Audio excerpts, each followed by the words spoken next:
കറി വയ്ക്കുക എന്നുള്ളതാണ്. നമുക്ക് പൊള്ളിക്കാനാണ് ഏറ്റവും ബെറ്റർ.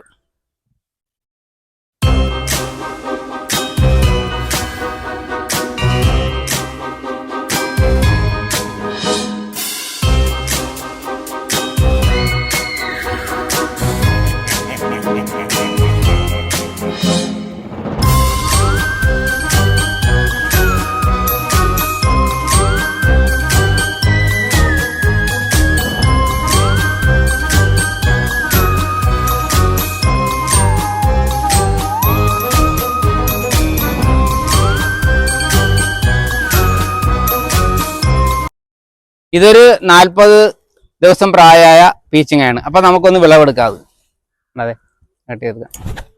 കണ്ടാ ഇങ്ങനെ വിളവെടുത്തത് കണ്ടതാണ്. ഇതാണ് എൻ്റെ ഇങ്ങനെ ഒടിച്ചാൽ ഇങ്ങനെ ഒടിഞ്ഞ് കിട്ടണം. ഈ പരുവാണെങ്കിൽ മാത്രമേ നമുക്ക് പൊള്ളിച്ച് കഴിക്കാൻ പറ്റത്തുള്ളൂ. അപ്പം നല്ല ടേസ്റ്റ് ആയിരിക്കും.